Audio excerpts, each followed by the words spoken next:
Bien. Alors, rebonjour tout le monde. Alors, je rappelle que la semaine dernière, j'avais l'occasion d'introduire le concept des systèmes multi-agents. J'avais particulièrement rappelé les concepts de base de l'intelligence artificielle, également le concept de base de l'IA distribuée. J'ai introduit la notion des agents AI, globalement. Et puis, je vous ai parlé de l'ingénierie des prompts, le prompt engineering, qui est une partie qui est très importante dans la pratique des agents AI. Et on va lui réserver deux activités pratiques, notamment, dans lesquelles la première, c'est de voir quelle est la démarche qu'on fait généralement pour faire le prompt engineering. La deuxième activité pratique, ça va être sur comment, oui, alors comment implémenter un système Retriever Augmented Generation, l'ORAC. Et donc aujourd'hui, ça va être l'occasion pour moi de vous faire une démonstration pour vous montrer globalement d'abord les outils de travail, comment on va faire nos activités pratiques et en même temps voir comment interagir avec des LLMs, notamment OpenAI, mais aussi les LLMs open source comme via Olama ou bien Grok, avec les différentes techniques. Et voilà, c'est l'occasion de revenir sur la structure d'un prompt. Donc je rappelle que dans le prompt, il y a des parties, il y a system message, il y a une partie pour les few short examples, user input. J'avais parlé également de la tokenisation, qui est un concept sur lequel on va revenir. On va voir comment faire ça avec Python. Context window, on a parlé de beaucoup de choses, mais maintenant, la démonstration, c'est une façon de voir un peu les choses un peu plus pratiques. Ça vous permet de comprendre mieux. Et la prochaine fois, avec l'enregistrement vidéo que vous allez avoir, vous allez pouvoir préparer dans les bonnes conditions votre activité pratique. Voilà. Alors maintenant, pour faire notre travail, d'abord, on aura besoin de travailler avec Visual Studio Code, VS Code. Alors ce que je vais faire, je vais ouvrir un nouveau projet avec VS Code. Donc je vais ouvrir un dossier, un nouveau dossier que je vais créer. Alors je vais créer un projet que je vais appeler un dossier quelque part que je vais appeler SMA 77. Rappelez-vous bien on va se rappeler de ce projet-là. Donc, SMA 77. Donc, vous voyez, je vais ouvrir un nouveau dossier, SMA 77. Et donc, pour moi, c'est un nouveau projet. Voilà. Alors, comment on va travailler? Alors, d'abord, il y a un certain nombre d'outils que vous devrez avoir. Principalement sur terminal, le terminal de VS Code. Il y a un certain nombre de commandes qu'on va souvent utiliser de manière habituelle. D'abord, la première des choses, c'est que vous aurez besoin d'avoir une version de Python. Donc, il faut toujours prendre l'habitude de voir quelle version de Python qui est installée dans votre machine. Vous devrez avoir une version supérieure à 3.11. Vous avez la version 3.12, 4.13, etc. Et puis, il y a un outil qu'on va utiliser qui s'appelle UV. Alors, je sais que pour installer les dépendances, vous utilisez souvent pip install, n'est-ce pas? Pour installer les dépendances. Mais quand vous travaillez dans des projets, une fois que vous avez beaucoup de dépendances, il vous faut un outil qui permet de gérer les dépendances, de faciliter la gestion des dépendances dans votre projet et de gérer les packages. Parmi ces outils, il y a un outil qui s'appelle UV que vous allez installer. Il est très pratique, il est très utilisé. Si vous regardez la version, il faut avoir cet outil-là. Donc, nous, on va utiliser UV. Comment on va l'utiliser? Donc, l'objectif de la démo, c'est de vous montrer comment travailler tout ça. Alors, la première des choses que je vais faire, je vais utiliser UV. Ça va, c'est lisible comme ça? J'augmente encore? Ça va, Mzien? Alors, la première commande, c'est UV init. Je vais initialiser le projet. Et vous allez voir qu'il va vous générer un certain nombre de fichiers. Et parmi ces fichiers, il y a le fichier PyProject.toml. Et vous voyez donc ici, c'est le fichier dans lequel vous allez trouver la liste des dépendances. Bon, juste à titre d'indication, UV, c'est à peu près l'équivalent de Maven pour Java ou de NPM pour Node.js. Donc, c'est un outil de gestion des dépendances. C'est très utile. Alors, une fois que vous avez initialisé, on va créer un environnement virtuel. Pourquoi un environnement virtuel? Parce que ce n'est pas pratique d'installer les dépendances dans la version de Python que vous avez installée dans votre machine. Si vous faites à chaque fois ça, vous allez finir par avoir beaucoup de librairies avec des versions différentes et vous allez commencer à avoir des conflits entre les versions.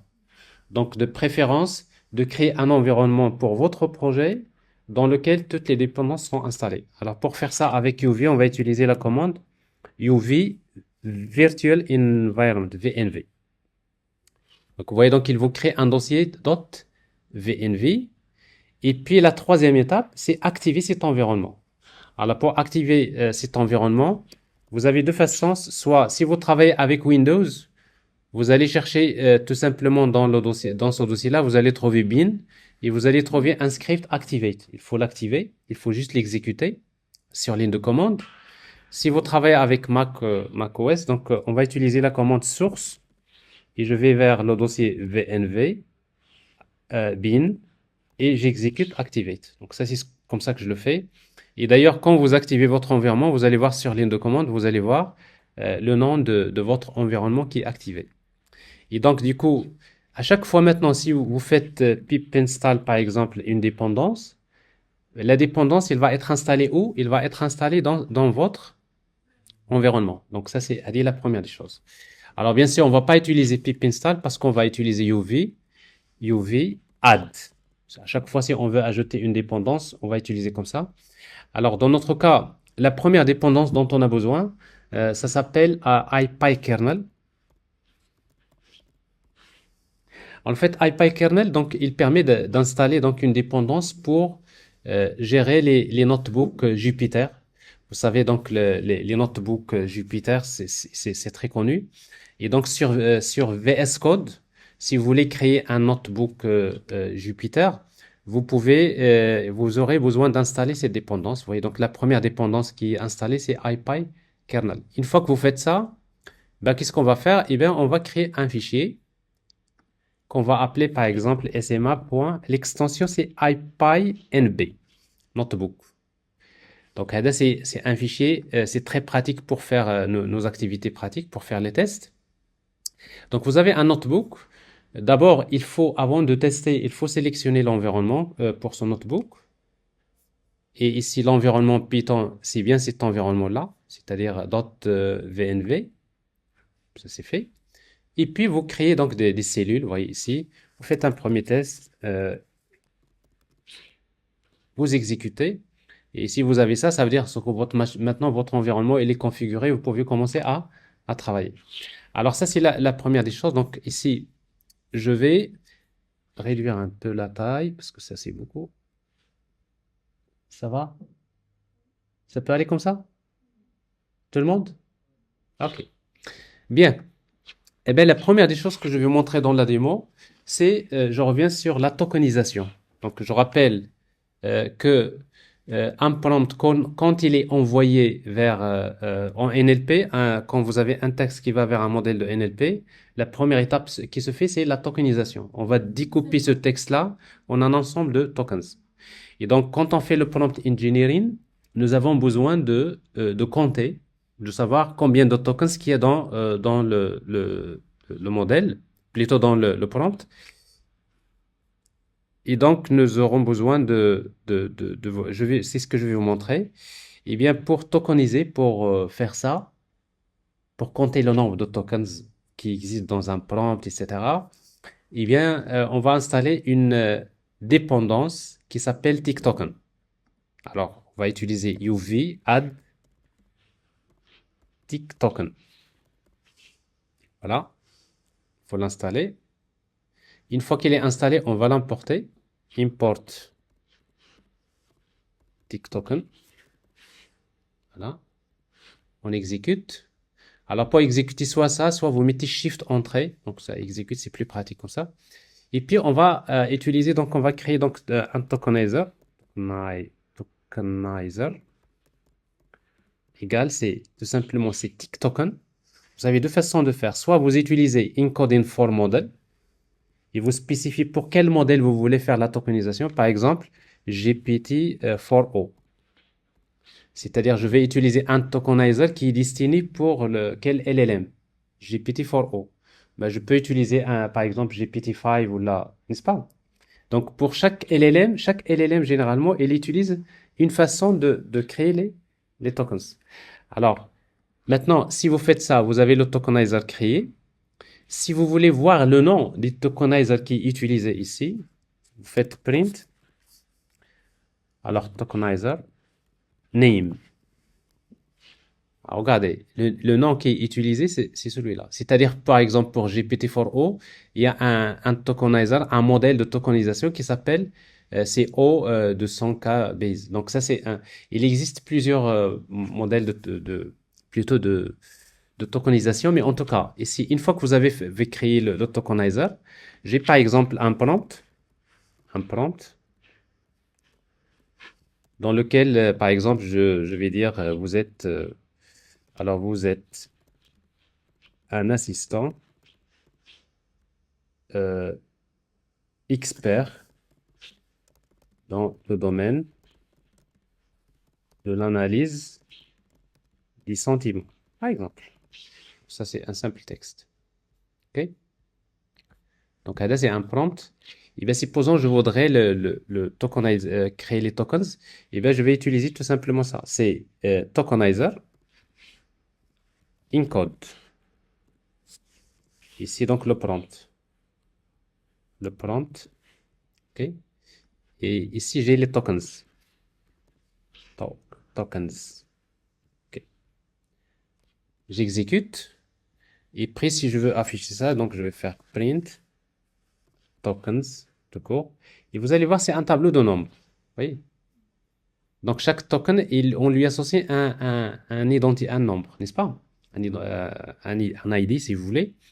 Et donc, si vous voulez afficher le texte, donc déjà, si vous voulez compter le nombre de tokens, vous pouvez utiliser, ce qui nous intéresse ici, c'est len, parce que c'est une liste. Vous voyez ici, donc, dans ce texte-là, il y a combien de tokens? Il y en a 13. Alors, si vous voulez voir ces tokens-là, comment ils se font, eh bien, vous allez juste faire une boucle comme ça, pour chaque token, in tokens. Eh bien, qu'est-ce que je vais faire? Donc, je vais utiliser tokenizer et je vais utiliser decode single token bytes. Alors, decode single token bytes. De quoi? De token. Et là, si vous voulez, donc ça c'est le token T. Et si vous l'affichez, print T, exécuter avec Shift Entrée, vous voyez, ça vous donne ça. Vous voyez, le premier token c'est vous, et après c'est 1, etc. Donc ça c'est les tokens, ok? Alors, sauf que ici, pour le moment, c'est en format byte. Alors, si vous voulez les avoir en format texte, vous ajoutez ici des codes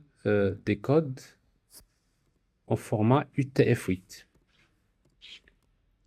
Comme ça. Vous allez voir maintenant, vous voyez, donc ça c'est le premier token. Vous êtes, ça c'est un deuxième token. 1, c'est un token, etc. Donc ici, donc je vois bien les tokens. D'ailleurs, si vous vous rappelez la dernière fois, je peux afficher d'ailleurs ça si on met dans la même ligne. Pour cela, dans le print, vous utilisez AND et vous les séparez par un pipe, par exemple, comme ça. Regardez, ça donne ça. Donc ça, c'est un token. Vous êtes un assistant expert dans le domaine de, etc. Et là, ça nous donne une idée. La dernière fois, je vous ai montré, il y a le tokenizer de OpenAI. Vous pouvez faire la même chose. Regardez, sur ce site, vous prenez le même texte. Regardez ce que ça va nous donner. La même chose.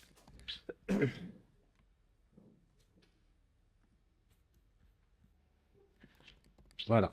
Alors, voyez donc ça, voyez-vous, c'est un token. C'est un token, etc. Donc, vous avez le même résultat que vous avez ici, c'est-à-dire pour les modèles de OpenAI, ils font d'abord ce travail. À chaque fois que vous envoyez un prompt, il va faire la tokenisation. Et donc, ça, c'est la première des choses. Et comme je disais, ici, bon, généralement, quand vous créez, vous utilisez TikToken for modèle, vous spécifiez le modèle, mais au lieu de spécifier le modèle, dans la majorité des cas, ce qu'on fait, c'est qu'on crée un tokenizer de cette façon-là. égale c'est tick token et on spécifie directement get encoding. Mais quand vous mettez get encoding, il faut donner un nom du modèle. Si vous connaissez le nom du modèle de tokenisation, vous le spécifiez. Donc ici, c'est la même chose. Donc ça et ça, c'est la même chose. OK? Alors, sauf que, bien sûr, vous aurez besoin de savoir, d'avoir une idée sur c'est-à-dire les outils de tokenisation. OK? Alors, donc, ce que je viens de vous faire, donc, je vous ai montré dans un premier temps comment initialiser le projet avec UV. Je vous ai montré comment utiliser TickToken. Donc, ça, il y a ce slide. Alors, vous voyez ici un tableau dans lequel vous avez un certain nombre de modèles de tokenisation. Vous voyez, par exemple, GPT-4o 5, il utilise ce modèle. GPT-4, il utilise ce modèle. Donc, c'est-à-dire chaque LLM utilise un modèle de tokenisation qui lui est propre. C'est clair? Alors, maintenant, il faut juste noter ce qui nous importe souvent dans nos activités pratiques. Nous avons besoin de connaître le nombre de tokens. Et pour cela, c'est plus pratique de créer une fonction. Vous créez une fonction qui permet de mesurer le nombre de tokens. Par exemple, tokens count. La fonction. Alors, cette fonction, vous lui donnez l'input, le prompt, par exemple, de type string. Et vous lui donnez le modèle de type string. Et vous lui donnez la valeur par défaut. C'est-à-dire, si je ne spécifie pas le modèle, par défaut, il va utiliser ce modèle. Et ici, c'est très simple. Il suffit donc de créer donc, le tokenizer égale, c'est tick token get encoding. Alors, get encoding de modèle, c'est-à-dire le modèle qui est précisé. Et on va retourner directement le nombre de tokens. Et le nombre de tokens, c'est quoi? C'est la longueur, len, de tokenizer encode. Vous voyez donc, tokenizer, il va encoder quoi? Le prompt. Donc, j'encode le prompt. J'ai une liste et je vais retourner le nombre de tokens qui est dans la liste. Alors, cette fonction-là, elle est très utile. À chaque fois, si vous voulez par exemple, savoir le nombre de tokens qu'il y a dans un texte, ben, vous faites appel tout simplement à cette fonction qui est token, je l'ai appelé token count. Tokens count, de quoi? Et vous mettez, ici dans notre cas, le prompt, c'est quoi? C'est, vous êtes par exemple un assistant. Alors, vous voyez ici, donc ça me retourne 5. Alors ça, on en aura souvent besoin. Donc ça, c'est la première partie. Alors maintenant, la deuxième partie de la démo, dans la deuxième partie, je vais vous montrer comment interagir avec un modèle de OpenAI. C'est-à-dire comment envoyer un prompt vers un modèle de OpenAI. Et ça serait l'occasion pour nous donc de voir system prompt, les few short examples et également user message. Alors pour faire ça, pour travailler avec le modèle de OpenAI, nous aurons besoin d'abord d'une clé OpenAI, parce que c'est pas gratuit. Donc pour cela, je vais aller vers le site plateforme OpenAI et je vais créer une API key. Alors ici donc vous voyez API keys. Dans cette partie, donc je vais créer une API key, je vais l'appeler SMA77, c'est ça? Je vais créer. Alors, Classroom, je vais vous laisser cette clé-là pour faire vos activités pratiques, d'accord? Ça vous permet de ne pas perdre beaucoup de temps à chercher des clés comme ça, à gauche à droite. Alors, copier. Alors, cette clé, on va l'utiliser comment? Eh bien, d'abord, nous aurons besoin d'installer un certain nombre de dépendances. Alors, quelles sont les dépendances dont j'aurai besoin pour faire le prompt engineering? Donc, UV add OpenAI, c'est une librairie. OpenAI, ça permet ça vous donne un client qui permet de communiquer avec les modèles d'OpenAI. Mais c'est plus simple de le faire via LangChain. LangChain, c'est une librairie qu'on va beaucoup utiliser. Donc, pour l'installer, on va utiliser UV add LangChain. Et dans LangChain, vous avez des modules pour OpenAI, vous avez des modules pour Llama, etc. C'est pour cela on aura besoin d'installer également le modèle. On va utiliser UV add LangChain-OpenAI. Alors, LangChain OpenAI, ça permet d'installer un ensemble de librairies qui vont nous permettre de faciliter la communication avec les modèles OpenAI. Et on va faire la même chose pour Ollama. Ollama, donc je vais vous le montrer tout à l'heure. C'est une interface qui permet de télécharger les LLMs open source et de pouvoir les avoir dans votre machine et de les exposer via cette API. Alors ici, donc, c'est Ollama. Également, dans cette démo, je vais vous montrer comment utiliser Grok. Grok, c'est à peu près l'équivalent de OpenAI, mais dans lequel on trouve les modèles open source qui sont exposés. Donc, ce qui fait qu'il y a beaucoup d'entreprises qui les utilisent parce que d'abord, c'est rapide, mais en même temps, il y en a ceux qui sont gratuits, mais il y en a qui sont payants, mais ça coûte pas trop cher pour les entreprises. Alors ici, Grok. Voilà les dépendances dont j'ai besoin pour le moment. Alors, maintenant, comment interagir avec un LLM OpenAI? Donc, vous aurez besoin from LangChain OpenAI _OpenAI. On va importer une classe qui s'appelle Chat OpenAI.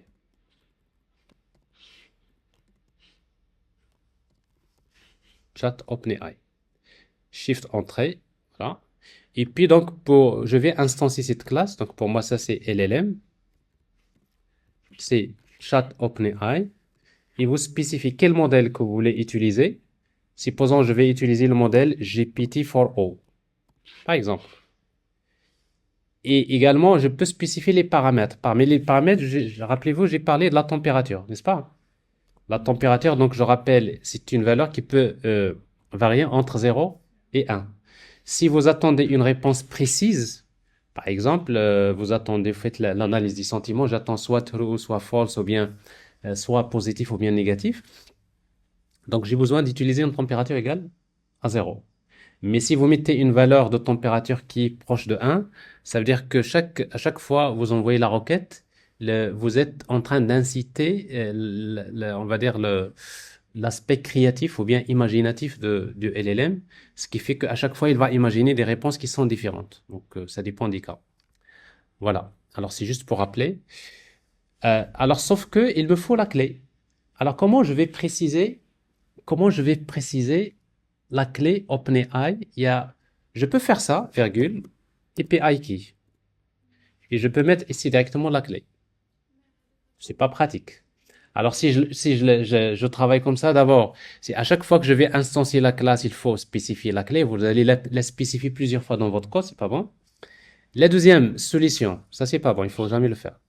La deuxième solution, c'est d'importer OS, package. Et puis, avec OS, vous pouvez créer une variable d'environnement.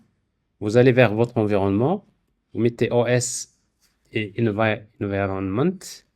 Et vous créez une variable d'environnement qui s'appelle OpenAI underscore API key égale. Et bien, vous mettez cette API key ici.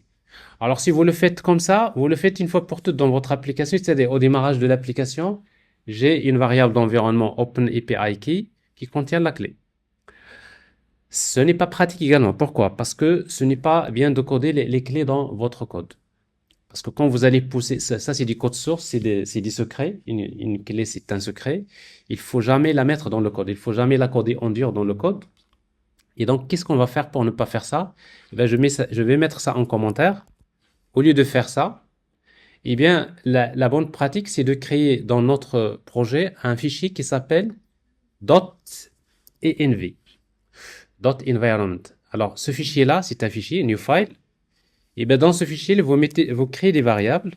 Vous l'appelez par exemple OpenAI underscore API key égale, et vous CTRL V, voilà, vous mettez cette variable comme ça. C'est-à-dire, dorénavant, vos clés et les secrets, plutôt, on va les mettre dans ce fichier-là. Alors, c'est important, parce que quand vous allez faire un push quand vous faites un push de votre code vers GitHub, eh bien, les fichiers qui commencent par point, ils ne sont pas envoyés. Donc, on ne va jamais partager la clé, le code source. Et donc, maintenant, comment je peux maintenant charger cette variable d'environnement à partir de ce fichier? Eh bien, vous aurez besoin d'installer une dépendance UV-add qui s'appelle Python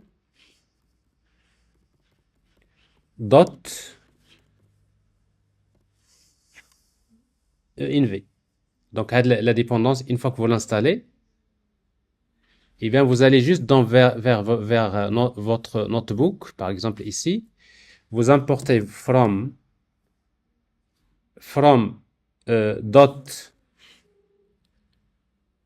.env IPython, vous importez une fonction qui s'appelle load.env. En fait, load.env. Alors, qu'est-ce qu'il fait load.env? C'est très simple. C'est une fonction, une fois que vous l'appelez, si vous appelez cette fonction-là, il va automatiquement charger toutes les variables, toutes les variables qu'il trouve dans ce fichier-là, il va les charger comme étant des variables d'environnement. Donc, autrement dit, exactement, il va faire ça, ce que je viens de commenter ici. Il va faire OS environment, il va prendre le nom de la variable, il va mettre la valeur. Et donc, maintenant, si jamais il y a déjà dans votre machine une variable d'environnement qui contient déjà une valeur, eh bien, si vous voulez qu'il écrase cette valeur-là, vous ajoutez override égale à true. C'est très important parce que si vous mettez override égale à true, vous êtes sûr que la variable d'environnement contient exactement cette valeur et non pas une ancienne valeur qui existe dans votre environnement. Et voilà, donc, on va l'exécuter.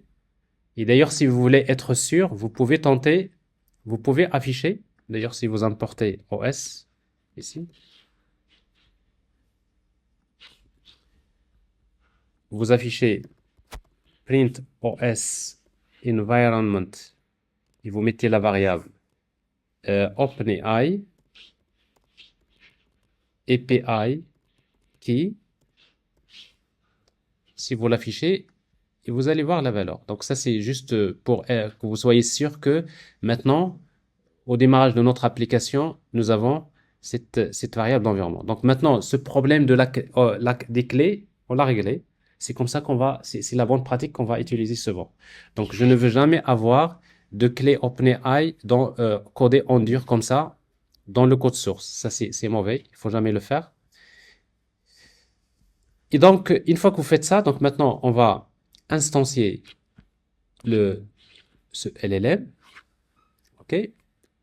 Et puis, on va le tester. Et pour le tester, donc, je vais tout simplement utiliser LLM invoke. Je vais invoquer un prompt. Et dans le paramètre plutôt input, vous mettez un tableau de messages. Pourquoi un tableau de messages? Parce que nous avons dit qu'un prompt se compose de plusieurs parties, n'est-ce pas? La première partie, c'est ce qu'on appelle système message, n'est-ce pas? Dans le système message, qu'est-ce qu'on précise? On précise les instructions qui permettent d'expliquer en détail la tâche à réaliser. Il y a une deuxième partie dans laquelle vous avez quelques exemples avec réponse. C'est ce qu'on appelle les few short examples. Et vous avez une dernière partie qui s'appelle user input. User input, c'est la question de l'utilisateur.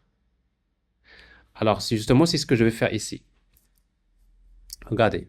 Donc, j'ai un tableau de messages. Chaque message, c'est un objet qui est défini par d'abord le rôle.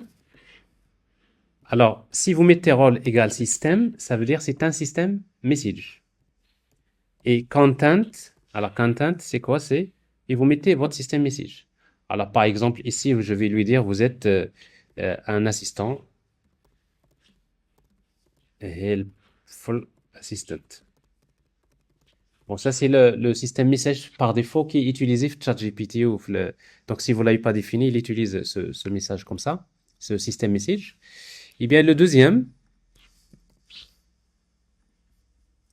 ici, c'est virgule. Voilà. Le deuxième message, c'est la question de l'utilisateur, user input. Alors ici, donc, au lieu de système, je vais utiliser user. Et là, je vais dire, par exemple, c'est quoi un agent AI? C'est quoi un agent AI? Ça, c'est la question de l'utilisateur. Alors, si vous envoyez cette requête-là, vous attendez la réponse, response. On va contacter le LLM, les rois GPT-4o. Il va nous donner la réponse. Et puis, on va afficher cette réponse-là. Et pour l'afficher, on va utiliser tout simplement print response. Ce qui nous intéresse dans response, c'est content. Parce que dans la réponse, normalement, la réponse, c'est un objet de JSON qui contient beaucoup d'informations. Ce qui nous intéresse pour le moment, c'est le contenu de la réponse. Alors, si vous affichez, vous voyez ici, un agent AI, vous avez des explications.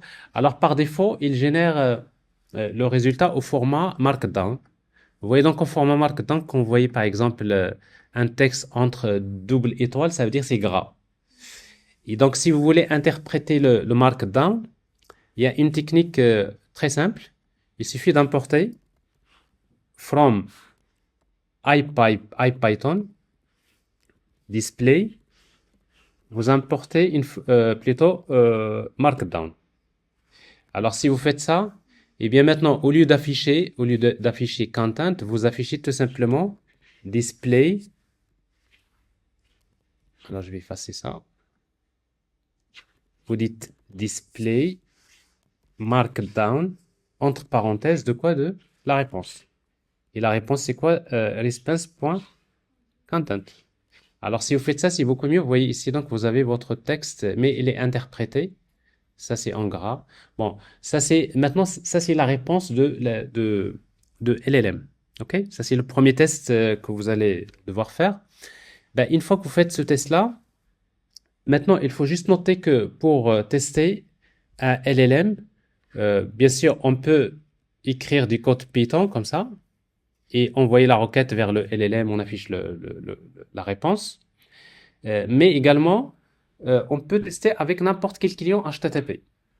Et dans cette activité pratique, il est important que vous le fassiez au moins une fois, d'utiliser un outil comme Postman. Je ne sais pas si vous avez l'habitude d'utiliser. Alors, Postman, c'est un outil avec lequel on teste les web services, n'est-ce pas? Et bien, c'est ce que je vais faire. Donc, je vais utiliser Postman pour pouvoir communiquer avec les modèles de OpenAI.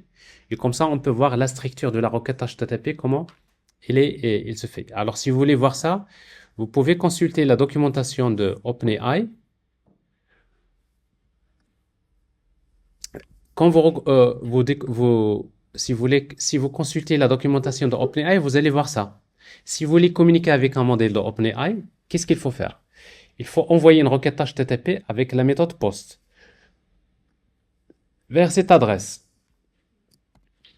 Et puis, dans la requête, il faut envoyer la clé. Comment on envoie la clé? On l'envoie dans un header qui s'appelle authorization. Donc, il faut toujours envoyer un header HTTP. Authorization. Dans la valeur, c'est quoi? Ça commence par bearer, espace, et puis la valeur de la clé. C'est comme ça que OpenAI va authentifier votre requête HTTP. C'est-à-dire, le code Python qu'on fait, c'est ce qu'il fait. Hein. C'est-à-dire, finalement, ce qu'il fait, c'est qu'il envoie juste une requête HTTP de cette façon-là. Et dans le corps de la requête, il faut spécifier quel modèle que vous voulez. Et puis, dans input, vous mettez c'est-à-dire le prompt. Ah bah, c'est ce que je vais faire. Je vais lancer Postman. Et je vais essayer d'envoyer une requête avec post vers cette adresse. Et j'ai un header autorisé dans les headers, directement ici. Je vais ajouter le header authorization. Dans la valeur, je vais mettre ces bearer. Vous l'écrire comme ça, espace, et puis vous collez votre clé.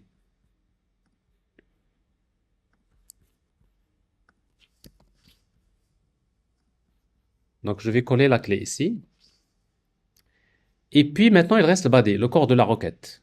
Alors qu'est-ce qu'il y a dans le corps de la requête? C'est du JSON. Et bien tout simplement, vous mettez un objet JSON dans lequel vous spécifiez le modèle. Alors quel est le modèle qu'on va utiliser? Par exemple, ici, je vais utiliser GPT, par exemple 5.2, le dernier. Et puis, vous avez input. Et dans input, c'est un tableau de messages. Et vous faites ce qu'on a fait tout à l'heure. Le premier message, il y a le rôle, par exemple, système,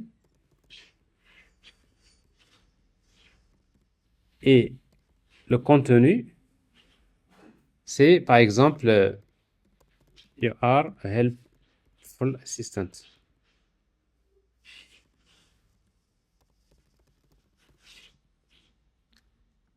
Donc, هذا c'est le premier message. Le premier message, le deuxième message, c'est le système message. Il est de type user. Et là, vous mettez par exemple, c'est quoi? Un agent AI. Alors, si vous envoyez cette requête, c'est. Ouais, allez-y. Alors, si vous envoyez cette requête-là, vous êtes en train d'envoyer une requête avec post vers, vers GPT 5. Plutôt 5.2, et puis ça vous génère une réponse. Vous voyez, donc la réponse, c'est un objet disant qui contient beaucoup d'informations, mais si vous cherchez dans la partie output, vous allez trouver content. Et dans content, vous allez trouver le texte, et vous voyez ici un agent AI, voilà, etc., etc. Bref. Donc vous avez la réponse. Finalement, c'est ce qu'on a fait avec Python. On a récupéré ce contenu, on l'a récupéré grâce à ces librairies. Donc vous voyez, donc c'est très important pour vous de comprendre que réellement, dans la majorité des cas, quand on va créer un agent AI, il a besoin d'un LLM. Et pour qu'il ait un LLM, il va tout simplement, souvent, il communique via HTTP avec le LLM. Parce que souvent, c'est des communications HTTP. Et comme parfois il y a des LLM qui demandent des clés, si la clé n'est pas présente, si vous mettez ici le header et vous enlevez ça, vous envoyez la requête, il va vous retourner 401. Oui, erreur, invalid request. Déjà bon, invalid request parce que on a envoyé un header qui ne contient rien. Voilà, c'est un problème de quoi? D'authentification. C'est-à-dire, vous n'avez pas le droit. OK? Donc, ce header-là, il est très important dans les requêtes. Alors, maintenant, une fois que vous avez fait ça, c'est bon. Une fois que vous avez, une fois que vous faites ce test-là, c'est que maintenant vous savez comment interagir avec les LLMs de manière générale via HTTP. Donc, Postman, c'est un outil, mais vous pouvez utiliser n'importe quel client HTTP. Ça veut dire que maintenant, la notion de langage ne pose pas de problème. Si vous allez vers Java ou bien JavaScript ou bien Python, ben, il faut juste chercher les librairies qui vont faire ça à votre place. Et généralement, on arrive à communiquer avec les LLMs. Alors maintenant, OpenAI, c'est un LLM qui est payant. Maintenant, je vais vous montrer comment utiliser Ollama. Ollama, donc, c'est l'open source. C'est un outil qui vous permet de télécharger des LLMs qui sont open source dans vos machines. Vous pouvez les démarrer en local et après, vous pouvez les utiliser pour vos agents AI. Alors, pour cela, d'abord, on va chercher Ollama. Alors, Ollama, donc c'est un outil que vous allez télécharger. Bon, c'est rapide. Une fois que vous l'avez installé, il vous permet d'accéder à tous ces modèles. Vous voyez donc tous ces modèles qui sont open source. Il y en a plein. Vous avez Queen, vous avez Llama, vous avez DeepSeek, vous avez... Alors, tous ces modèles-là, vous pouvez les avoir en local. Et comment? Alors, eh bien, tout simplement, une fois que vous avez démarré Ollama, vous voyez ici, Ollama 2, c'est déjà démarré.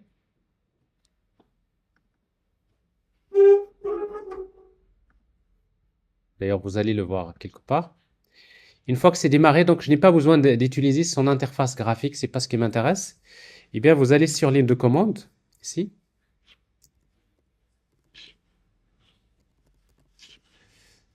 Si vous utilisez Ollama LS, vous allez avoir la liste des modèles que vous avez déjà téléchargés. Donc, tous ces LLM, ils sont en local. Et puis, si vous voulez démarrer un LLM, vous utilisez Ollama. Par exemple, je vais utiliser Ollama Run, le modèle. Alors, par exemple, je vais démarrer le modèle Llama 3.2.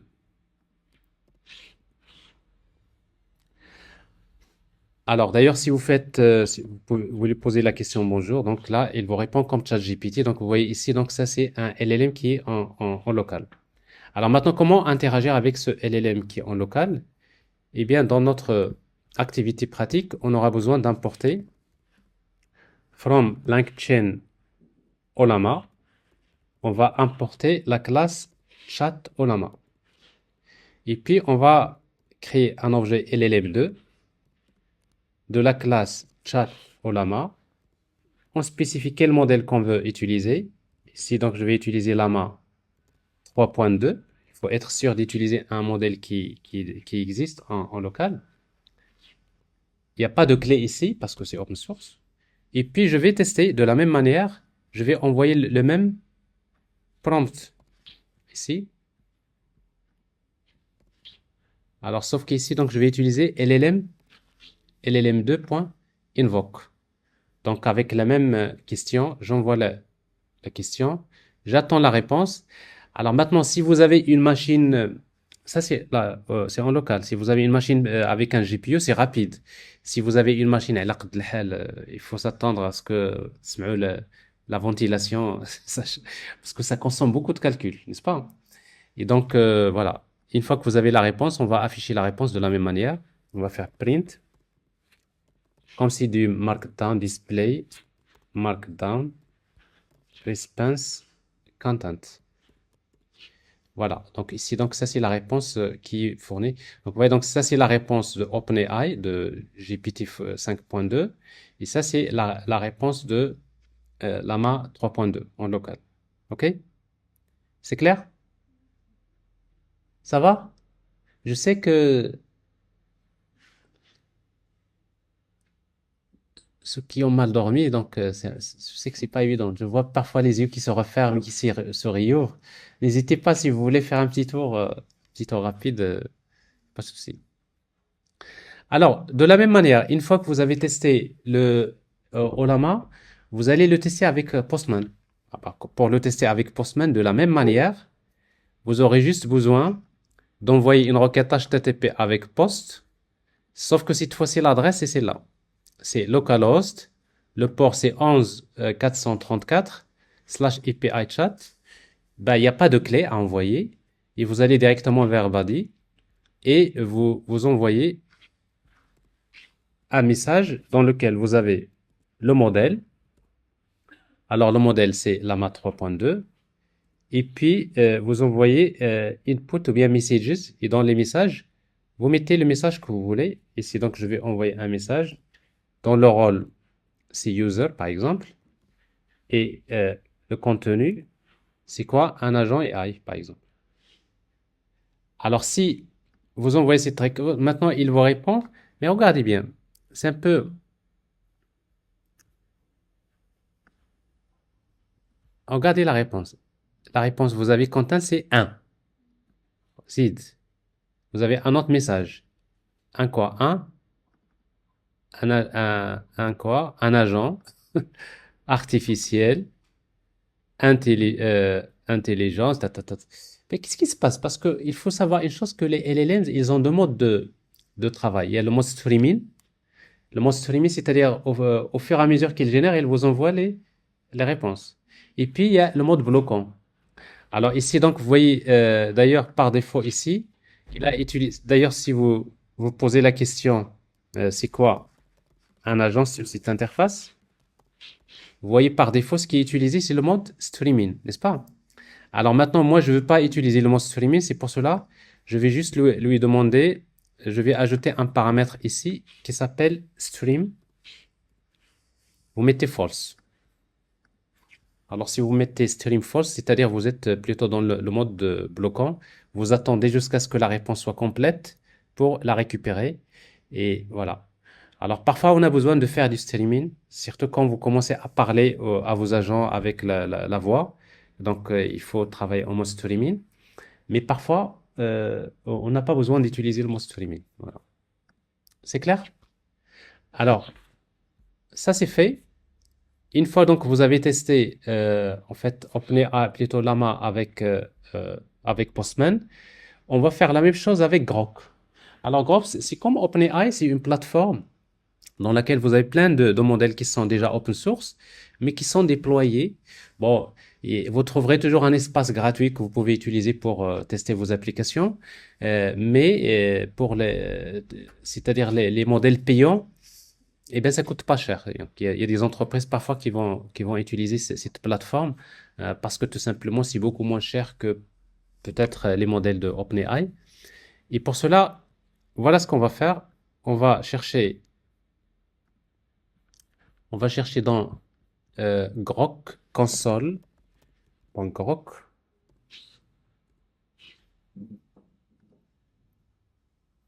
Pas ici, console Grok.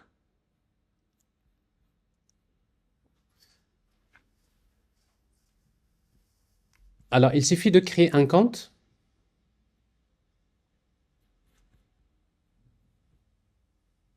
Alors, changer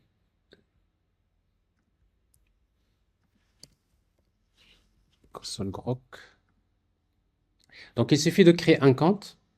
Et puis, donc, vous avez un moyen, vous voyez, donc, de créer les clés. Et puis, vous voyez, vous pouvez créer les clés OpenAI. Et dans Playground, vous avez la possibilité de regarder les modèles. Vous voyez, plein de modèles ici. Alors, par exemple, si vous voulez utiliser le modèle OpenAI GPT OSS, vous voyez, donc ça, normalement, c'est un modèle de OpenAI qui est open source. Je fais copier et je peux utiliser. Et après, si vous voulez utiliser la clé, il faut la créer. C'est ce que je vais faire. Voilà ce que je vais faire. Donc, je vais importer from, cette fois-ci, LangChain Grok. Je vais importer chat Grok. Et la même chose, donc je vais créer un objet LLM3 de chat Grok dans lequel je vais utiliser le modèle. Alors, quel modèle? Eh bien, je vais utiliser ce modèle que je viens de copier. C'est OpenAI GPT OSS 120 billions de paramètres. Parce que ça, c'est des gros modèles. Si vous voulez télécharger ce modèle-là dans votre machine, il va s'exploser. Ça demande... voilà. Mais il nous faut la clé. Alors, pour créer la clé, donc on va ici, on va créer une API key. C'est SMA 77 700. C'est ça? Oui. Ben, je crée donc la clé 77. Mais c'est pas grave, c'est un nom quelconque. Oui. Alors, copier. Et bien, ce qu'on va faire, on va faire la même chose que pour tout à l'heure. On va vers le fichier .env et on va créer une variable d'environnement, une variable qu'on va appeler cette fois-ci grok API key égale, voilà. Vous enregistrez le fichier et vous allez revenir vers la fonction, si vous vous rappelez, load.env, il faut la réexécuter. Parce que si vous l'exécutez, il va recharger toutes les variables d'environnement. Et donc, du coup, donc, on a réglé le problème. On peut maintenant exécuter et faire le test. Et pour faire le test, on va faire le même test ici. Comme ça, vous comparez vous-même les réponses des trois modèles. Alors, cette fois-ci, c'est LLM3. LLM3, c'est Grok. Voilà. Et puis, on va afficher le résultat.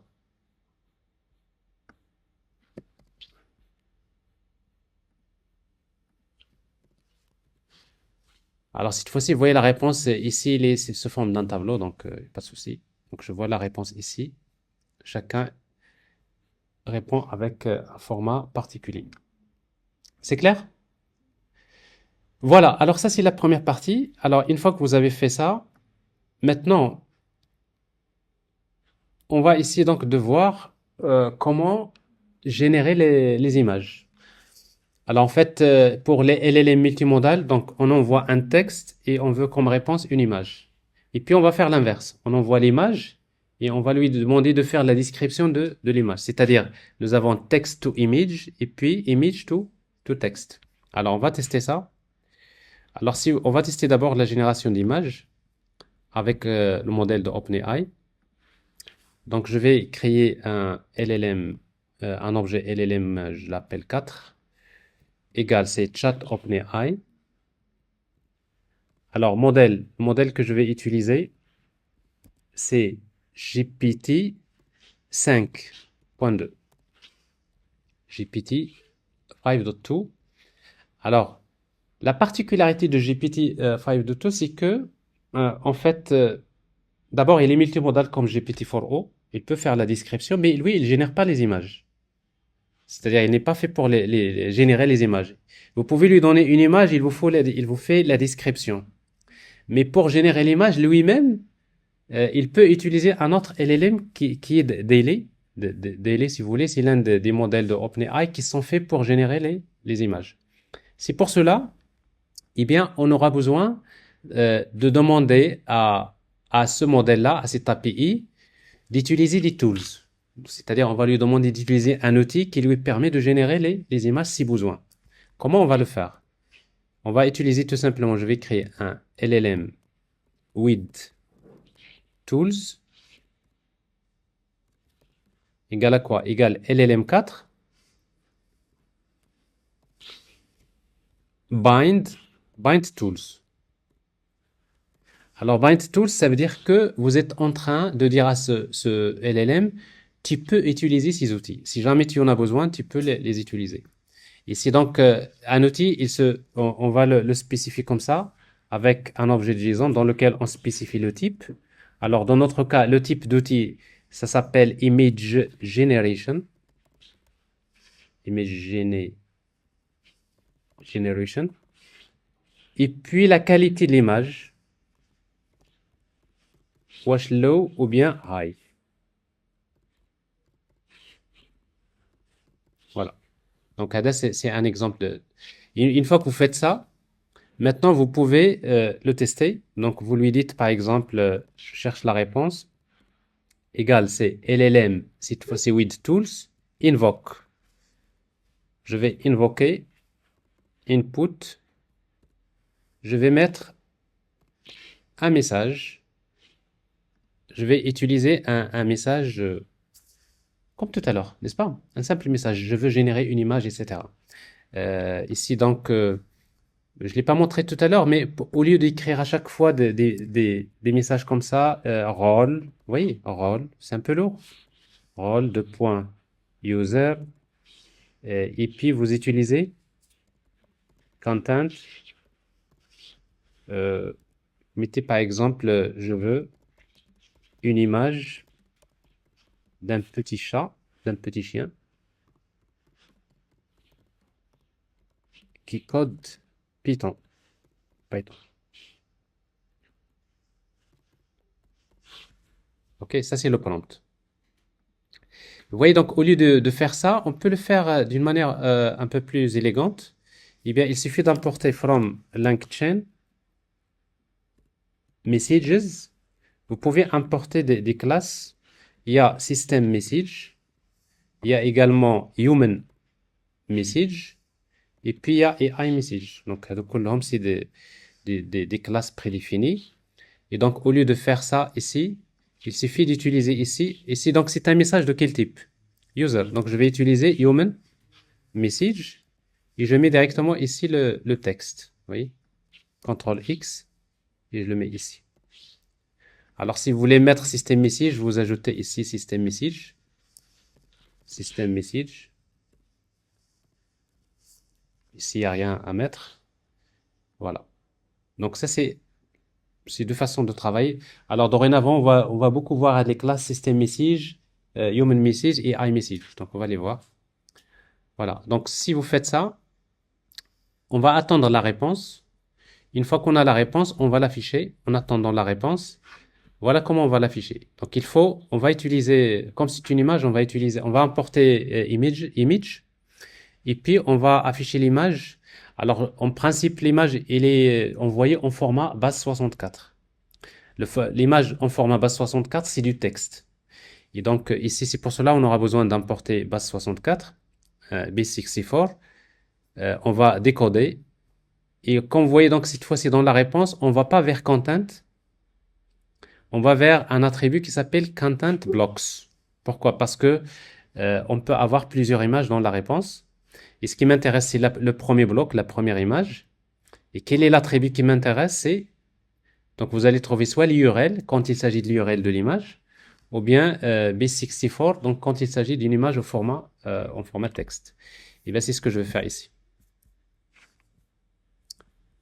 Donc, j'ai la réponse et je vais l'afficher. Donc, from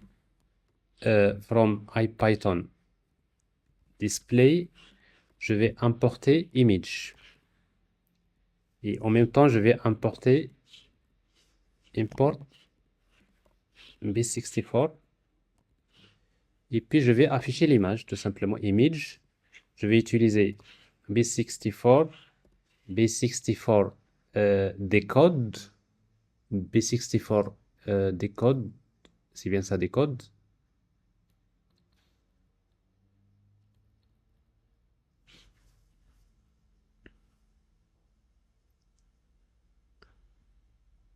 Décode, voilà. Décode, on va décoder quoi? L'image. Où se trouve l'image? Au format texte, c'est response.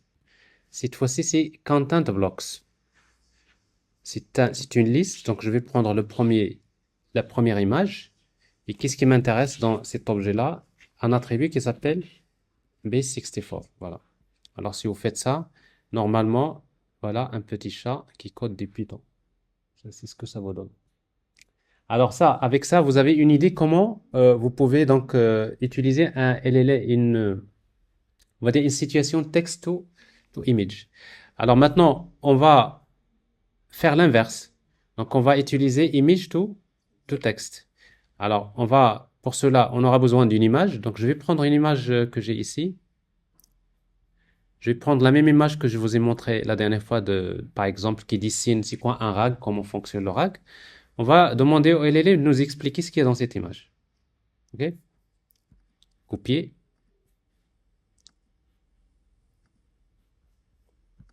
Coller. Alors, j'ai l'image, elle est là. Alors maintenant, je vais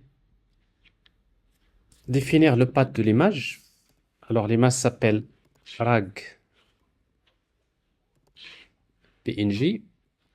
Si vous voulez l'afficher, donc, vous pouvez juste faire image de path. Ça, c'est simple. Vous voyez, donc, je vois bien l'image en question.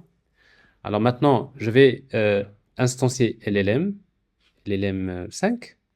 On était sur le numéro, ça c'est 4, 5.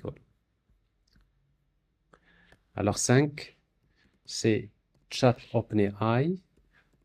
Je vais utiliser toujours modèle, c'est GPT-5.2.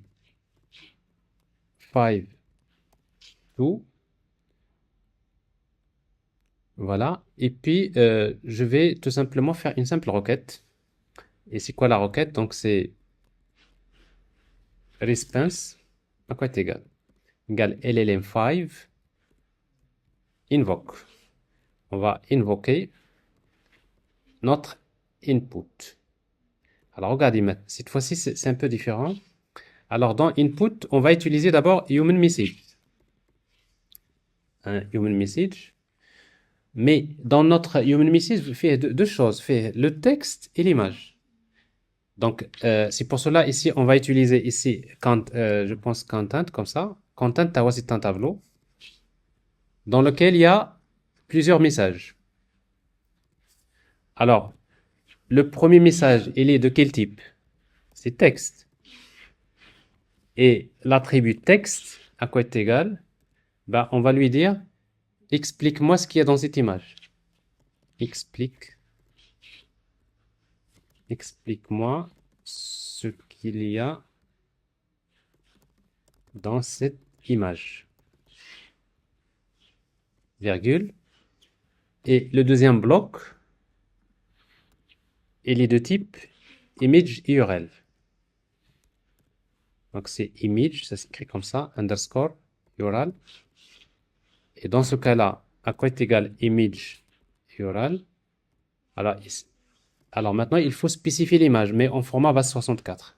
Donc dans notre cas ici, ça doit être un objet dans lequel il y a l'URL. Et c'est quoi l'URL? Eh bien tout simplement, notre URL, il a cette forme. C'est comme c'est un texte formaté, on va utiliser. Donc ça va être ces data. Normalement, c'est data. Quoi? Data, deux points, image. De quel type d'image? Slash PNG, point virgule, base 64. Quel format? Base 64. Et vous mettez virgule, dire l'image. Bon, ça, c'est le format qu'on utilise généralement comme ça. Et donc, l'image, il est où l'image? On va la lire à partir de là. Vous savez, si vous voulez convertir une image en format base 64, il y a des outils, parce que ça vous permet de comprendre un peu. Vous mettez base 64 image encoder, il y a des outils comme ça. Vous pouvez faire des tests. Vous prenez n'importe quelle image. Je prends une image ici, c'est ma 77 rag. Vous voyez? Normalement, c'est ce qu'on va faire maintenant avec Python. À l'image, si vous regardez ici, vous voyez, bah, cette image, ça c'est le format base 64. Regardez, ça commence par quoi? C'est data image slash png b64 virgule add c'est-à-dire le base 64. C'est exactement ce qu'on est en train de faire. Bon, sauf qu'ici, on va pas le prendre comme ça, on va pas le faire manuellement, on va le faire avec Python. C'est-à-dire ce travail-là, on va le faire avec Python. Et pour le faire avec Python, eh bien, on va ouvrir notre image ici avec with open. On va ouvrir notre fichier path au format read bytes parce que c'est une image binaire. As le fichier, on va l'appeler file. Et notre img directement égale à quoi? Égale, normalement, on va la convertir en base 64. Et pour la convertir en base 64, on va utiliser base64. Alors, base64 encode, on va encoder file.read. Alors, quand vous faites file.read, qu'est-ce que vous êtes en train de lire? C'est le path. Vous lisez, mais en format binaire. Et puis, on va le convertir en base 64. Mais après, on va lui dire de nous écrire ça en format UTF-8 en utilisant des codes UTF-8. Voilà. Alors, vous avez l'image en base 64. Maintenant, qu'est-ce qui reste? Ici, il faut l'injecter ici. Et pour l'injecter ici, on va utiliser format.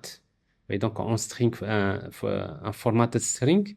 Et comme ça, ici, on va mettre directement la variable entre double accolade. Comment il s'appelle la variable? C'est img. Ouais, donc si vous voulez head img que nous avons ici, qu'est-ce qu'il va contenir? Ben, c'est exactement ça.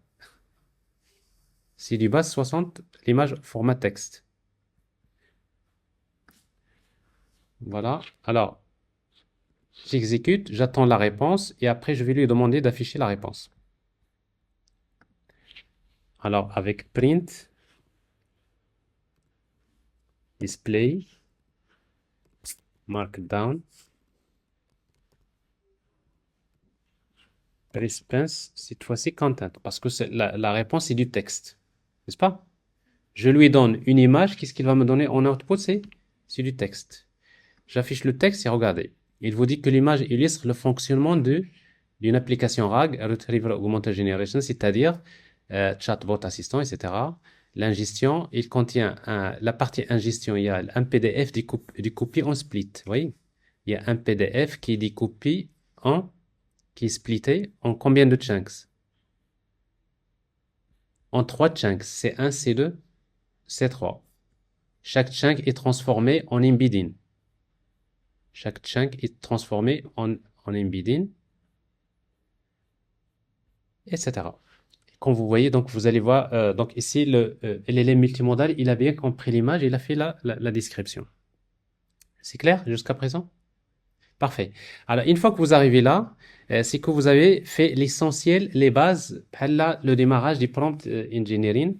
C'est un prérequis qui est très important, mais en fait, qui mérite d'avoir une activité pratique. Et dans l'activité pratique de cette activité, on va après voir comment faire ce qu'on appelle l'analyse des sentiments.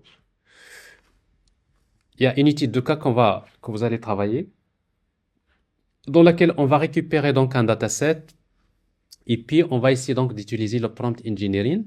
Nous allons créer des prompts, on va faire l'analyse des sentiments, et puis on va évaluer le prompt à la fin, et on aura fait tout le process du prompt engineering. Donc c'est ce qu'on va faire dans l'étape suivante.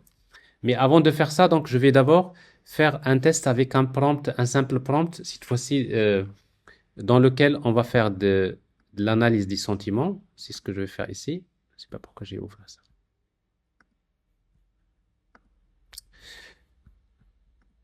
Alors, l'exemple que je vais prendre ici, je vais prendre un prompt pour vous donner une idée.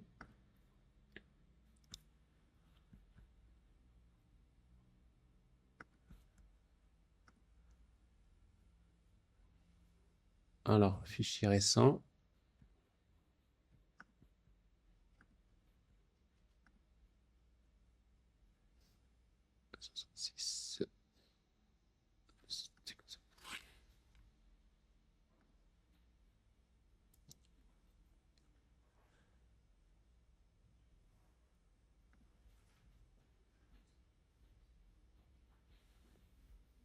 Voilà, je vais prendre un prompt.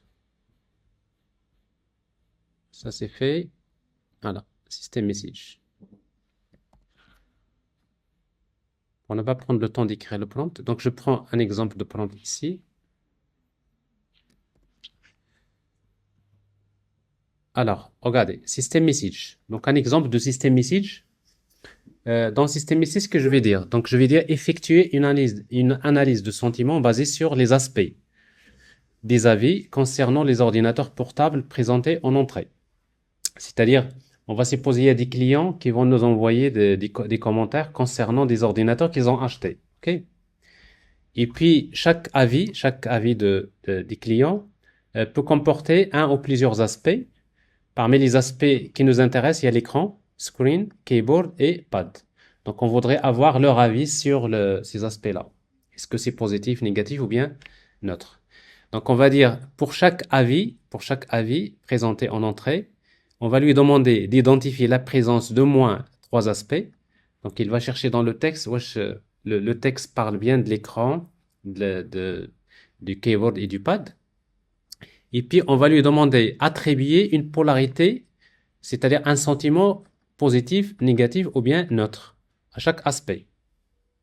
Et on va lui demander d'organiser votre réponse au format JSON, c'est-à-dire la réponse qu'il va me donner, c'est le format JSON.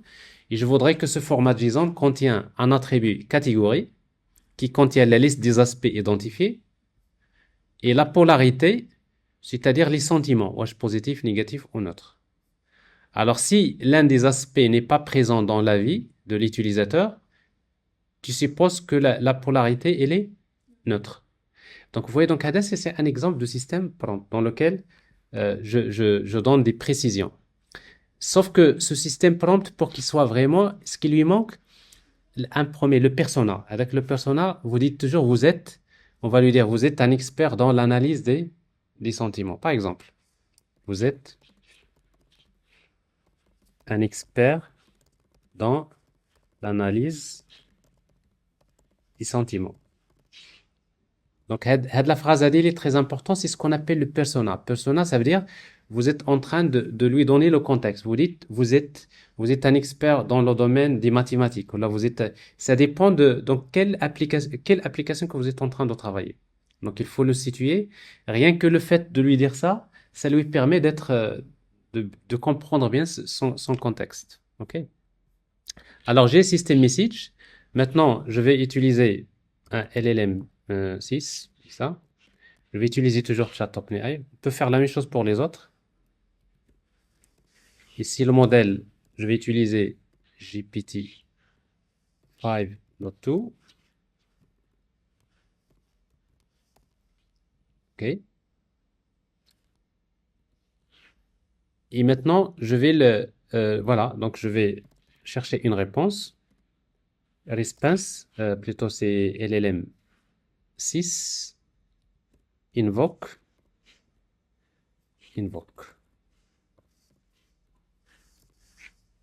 Alors, dans notre cas, input, c'est un tableau de messages.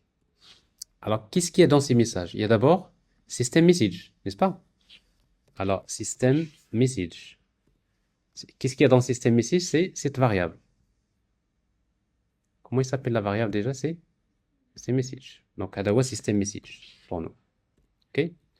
Et puis, il y a user human message. Alors, human message, donc ça va être tout simplement un exemple de texte. Je vais lui dire par exemple, j'ai beaucoup, j'ai beaucoup aimé l'écran.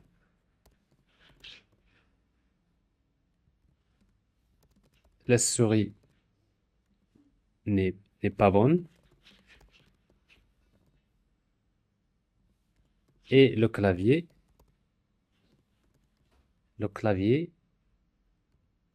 ma fille, mes chefs. Et oui, c'est ça la puissance des LLM, c'est qu'ils comprennent, n'est-ce pas? Ils comprennent, c'est-à-dire vous lui donnez un texte avec beaucoup de langues, il y a pas de problème. Alors on va regarder. Alors si on lui demande de faire ça, on envoie la requête, on va afficher la réponse. Donc on lui a demandé j'attends la réponse au format JSON. Donc je vais faire un print. Ici, response content. Regardez la réponse. La réponse ici, c'est du JSON. Il me dit catégorie. Qu'est-ce qu'il a détecté? Screen, keyboard, pad. Alors, screen, il est positif. J'ai beaucoup aimé l'écran. Keyboard, il est négatif. La souris n'est pas bonne. Et le pad, m'a fait mes chef. Voilà, il est négatif. Donc ici, ça juste, je vous donne juste euh, une idée sur réalité les applications qu'on va créer souvent c'est comme ça, c'est-à-dire on va chercher plutôt à extraire des informations structurées à partir des données non structurées qu'on va essayer d'exploiter, mais après on va faire l'évaluation des prompts. Et pour faire l'évaluation des prompts, il nous faut un dataset qui contient beaucoup d'avis comme ça, n'est-ce pas? Et pour lesquels on connaît déjà la réponse, c'est-à-dire on connaît le input et le output. Et comme ça, par la suite, on va prendre le output là et on le compare avec la réponse de l'expert. Et après, on va calculer des métriques comme accuracy ou la F1 score ou la recall. Donc, c'est des métriques que vous connaissez et qui vont nous permettre de dire notre prompt, il est performant à hauteur de 100% ou bien de 99%, etc. OK? Alors ici, donc, la réponse, c'est du texte. Mais moi, je veux que ça soit du JSON. Je veux regarder ce qui est dedans. Et bien, ce que vous allez faire, vous allez importer un package JSON. OK? Et puis, on va supprimer, regardez, ce texte, il commence par ça. Il faut supprimer ces caractères de votre texte. Et pour cela, donc, je vais utiliser JSON loads. Je vais charger. Donc, je voudrais convertir ce JSON on a un map Python. Load quoi? Donc, c'est la réponse. Alors, response.content. Mais si je fais ça, il va pas comprendre. Pourquoi? Parce que pour lui, ça, c'est pas du JSON. Il faut supprimer ça. Et pour le supprimer, on va utiliser replace. On va remplacer, on va remplacer ça par quoi?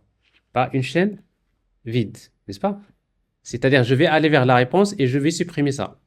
Et je vais remplacer ces ces trois backticks, si vous voulez. Je fais encore point replace, encore.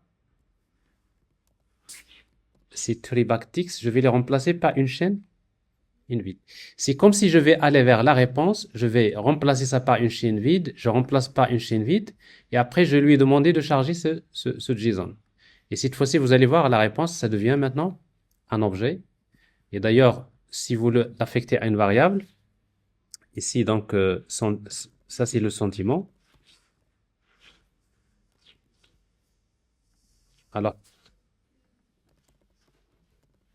sentiment, si vous affichez le sentiment, ça vous donne ça.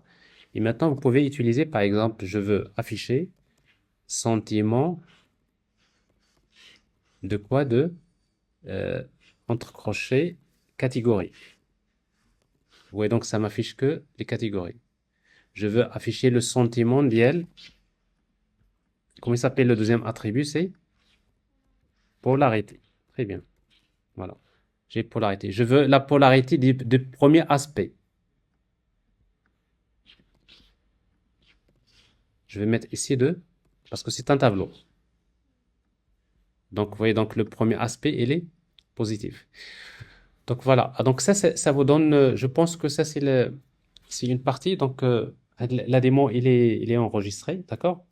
Vous allez la retrouver sur Classroom et je vous demande vraiment chez vous pour la séance prochaine d'essayer de faire déjà ça parce que l'étape suivante, ça va être justement de travailler de travailler sur un cas d'usage de l'analyse des sentiments. Mais si vous faites cette première partie-là, croyez-moi que tout devient transparent pour vous pour la suite.